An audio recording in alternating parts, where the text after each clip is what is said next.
अच्छा भाई साहब, आप तो लगता है आप भी आंदोलन में हैं या इधर ही घूम रहे हैं आप? नहीं नहीं, साथ में है, बताइए। हाँ? हम लोग यही पूछ रहे हैं, सतपाल मलिक बार बार पूछ रहे हैं कि अब पश्चिमी उत्तर प्रदेश के किसानों में वो हलचल नहीं है।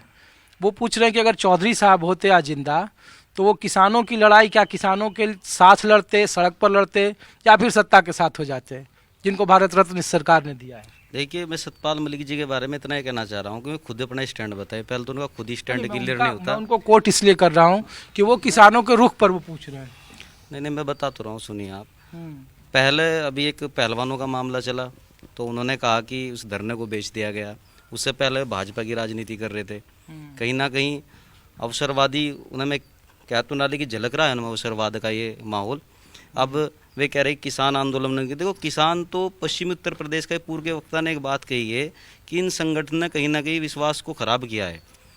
अभी पूर्व में जो आंदोलन थे तो सबने बढ़ चढ़ के हिस्सा लिया है, लेकिन जो नेतृत्वकारी थे उन्होंने कहीं ना कहीं उनसे धोखा मिला है। तो किसान उस चिंता में है कि अब की बार कहीं ना कहीं फिर धोखा मिल जाए हमें इस चीज़ में।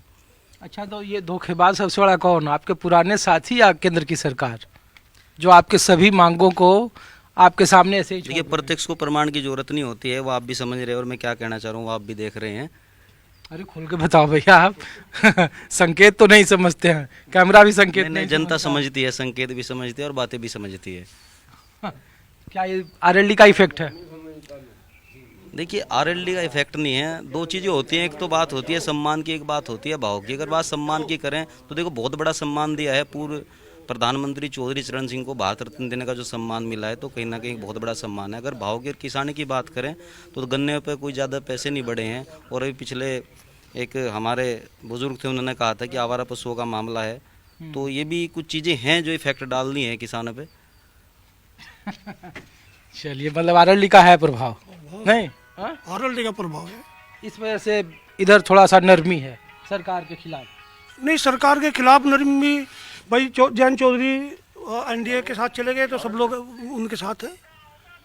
अरे तो जयंत, अच्छा एक बात बताइए, इस बार संजीव बालियान जो मुजफ्फरनगर से लोकसभा के सांसद हैं, उनके खिलाफ अगर प्रत्याशी कोई आप ही के बिरादरी से जाट ही आता है तो फिर क्या होगा 2024 में? हम गठबंधन के साथ रहेंगे, कौन से गठबंधन के संजीव साथ? बालियान के साथ रहेंगे।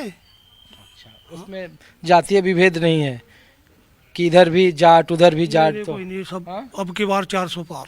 अब की बार 400 है, सिर्फ इसलिए कि भारत रत्न चौधरी साहब को मिल बस। गया। आरएलडी जिंदाबाद, भाजपा जिंदाबाद। एकदम सीधा।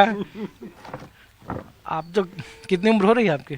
60 के साल जा रहे होंगे। 60? हाँ चौधरी साहब को तो आपने देखा होगा। हाँ, बिल्कुल। हम्म? तो लोग यही पूछ रहे हैं कि क्या है माहौल इस बार 24 का। अगर चौधरी साहब होते, भारत रत्न से उन्हें सम्मानित का ऐलान तो कर दिया गया, तो क्या वो किसानों की बात करते या फिर सरकार की बात? नहीं, वो तो देखो उस टाइम पे बात होती है, वो तो जो उस टाइम ये होते और जो चौधरी साहब ने काम कराया जयंत ने, यो ठीक कराया। अच्छा, जयंत चौधरी ने ठीक किया हाँ है। ठीक किया यो। इस तरह खिले, इस तरह हटका बढ़िया कर दिया इनने। अन्य दंगे दंगे में बढ़ रहे थे हम तो यहाँ से, इसके राज में दंगे ही दंगे हुए यहाँ से। हाँ। 2013 में दंगा हुआ ना? हाँ, तो नहीं वो लोग तो हुआ ही था। इससे पहले दंगे होते, हर शहर में कोई ऐसा शहर नहीं बता जहाँ कर्फ्यू नहीं लगा था इसके राज में। अच्छा, हाँ। तो ये जयंत चौधरी बीजेपी के साथ आ गए तो उन्होंने ठीक किया। हाँ ठीक किया। तो अब लोग पूछ रहे हैं कि क्या किसानों की समस्या खत्म? नहीं, समस्या तो रहनी हमारी, हम्म, समस्या तो हमारी रहनी है। हम्म। ये तो ऐसा किसी पल होनी ही नहीं।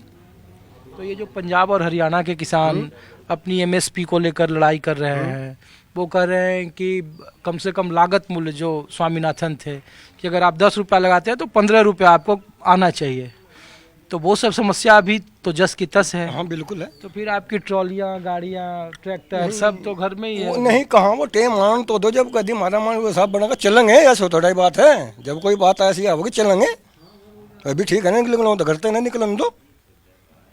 अच्छा, हाँ तो इस बार 2024 में कोई लड़ाई है? नहीं, कोई लड़ाई नहीं, जयंत के साथ में है, कोई दिक्कत नहीं। जयंत जिधर भी जाए, हाँ हालांकि जिधर भी जाओ, हम तो थे वो मायावती और लग जाती गैल में और बढ़िया रह गया था। अच्छा, तो- जितना मारा भाव मायावती ने बढ़ा के इन्होंने बढ़ाया। अच्छा, हाँ तो जयंत चौधरी कह रहे हैं कि प्रधानमंत्री मोदी में चौधरी साहब का अक्स दिखता है, तो ठीक ही कह रहे वो हैं। तो ठीक है, दिखता होगा, कह रहे हो। हाँ। आप लोगों को भी दिखते हैं? हाँ बिल्कुल दिखा, जब तुम इसके साथ में हैं, हम साथ में हैं ना। क्या आप आ रहा हूँ, कोई बात नहीं है। अरे छोड़िए ना, आप लोगों को भी लगता है 24 का क्या माहौल है भाई साहब? 24 का यहाँ तो भाजपा ही रहेगी। पहले आरएलडी था। नहीं, पहले भी हम तो भाजपा गई। अच्छा, पहले ही भाजपा से थे। तो ये आरएलडी को बीजेपी क्यों ले आई जब वो मुजफ्फरनगर जीत रही थी, बागपत जीत रही थी? क्या भाजपा को जरूरत थी इसकी? अरे बिना जयंत चौधरी के तो भाजपा जीत ही रही थी। नहीं, की जीत रही थी, बिना इसके कहाँ जीत जाएगी? आधी जो वोट मुजफ्फरनगर में नहीं जीता, अजीत सिंह को आधी भाजपा ने हराया वोट 14 में। आधी वोट दे थे जाट भाजपा को, हम्म? आधी वोट जाट भाजपा को दे थे जाट। अच्छा, आधे जाट हाँ, दे रहे हैं। जब होते हैं हम्म। बिना जाट हो जाएगी भाजपा। तो अब आरएलडी के आने से पूरा जाट अब तो खाली बीजेपी के साथ हो खाली से गया। अब तो। तो जयंत चौधरी का फैसला ठीक है। हाँ बढ़िया, अब तो पहले जाना था। तब ये लेट किसान हो गया कितना ही। तो आप लोगों के गन्ना का मांग जो बढ़ा हुआ मांग है, एमएसपी, ये सब मुद्दा खत्म? सब खत्म, हम्म? सब खत्म। आपको भी लग रहा है ऐसे? नहीं वो ठीक है, ये ठीक कह रहे जो कह रहे। चलिए, कुछ और लोग हैं यहाँ पे।